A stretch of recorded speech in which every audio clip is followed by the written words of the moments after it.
Brothers and sisters, a few days ago we celebrated the great feast of Saint Edith Stein, or Saint Teresa Benedicta of the Cross, who was a young Jewish woman who was a great philosopher, a brilliant mind. She was a student and very close to Edmund Husserl, who was the father of the modern phenomenology movement in philosophy. Pope St. John Paul II was very much influenced by this form of philosophy, which tried to salvage some of the destruction that philosophers like Hume and others made to the study or the observance of reality as it is in itself. And so Edith Stein, you could say, was very much inducted into this way of thought, as in trying to discover the essences of things by observing them and coming up with a sort of a methodology to observe phenomena, from which the word phenomenology came from. Anyway, she was a real observer of essences, the things that are in the world, and how could we write real and true and authentic descriptions of things as they are, not just something totally invented by our human consciousness or just in our mind, which would be sort of like the influence of German idealism in philosophy, would be the idea that reality is totally subjective and all that matters is the ideas in our mind that tell us what reality is. Well, good Christian philosophy, or the good Christian understanding of the world, is that things also exist independent of our mind, and that while the mind may, abstract things from the world so that we could understand, we have ideas in our mind that correspond to true things in reality, true essences, true things that exist. So the point is there's a real natural truth out there. Whether we want to deny it or not, gravity exists. It holds us to the ground. Whether we have never seen the wind in itself, we see the effects of wind in the tree, and so the wind is real. In reality, things are what they are.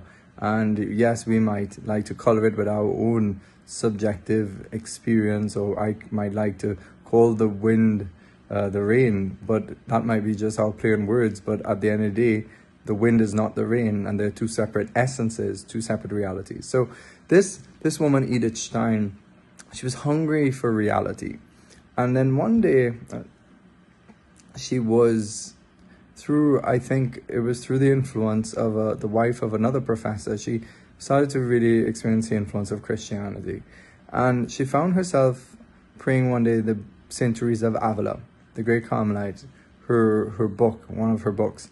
And I think it was Interior Castle, this classic Christian book of spirituality.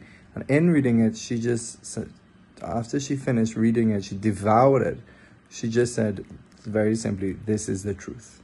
So that ultimate reality, that ultimate essence that she was searching for was God, and that essence had a name, Jesus Christ. That God had revealed his deepest reality to us in Jesus Christ. And so she converted and she became Catholic, and then she went on to become a nun. She became a Carmelite nun.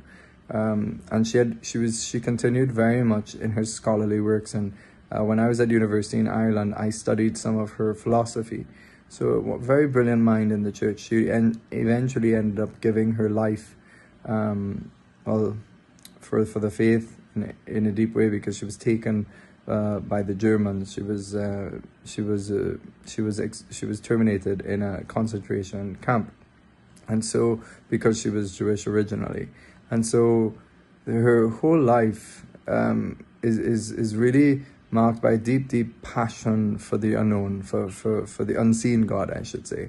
And so she passionately sought this God out in prayer. Above all, when she discovered God was real, she wanted to commit a whole life of prayer to be fixed on him, to search for him, and therefore to be able to then draw down great graces for souls, for the salvation of souls. There's so much that we could say about her life. One of my favorite quotes that she speaks about her complete love for the Eucharistic Jesus, Eucharistic Lord, and she looks at others who know this is the Jesus, but do not seem to put him at the heart of their spiritual life. And she said, she said this quote, Pope Benedict quoted her on saying this once, speaking about Eucharistic adoration. And she said, anyone who really believes Jesus is in the Eucharist and has faith in that and has normal feelings will want to very simply go and be with him as often as they could. So it's very simple. It's like being a little child. You know, if we truly believe that this is Jesus Christ, who's in heaven, but on earth in his tangible, real presence, if we have normal feelings, the outcome of that, of our faith, our belief that this is him, is that we want to just go and visit him as often as possible and be with him. Often, you know, it could be our lack of faith that which then affects our heart to go and search out for Christ. Or it could be that we have faith, but it may be something in us that needs healing, and we need to bring that to the Lord. But if we have normal feelings and we know this is Jesus, St. Edith Stein tells us, go and be with him.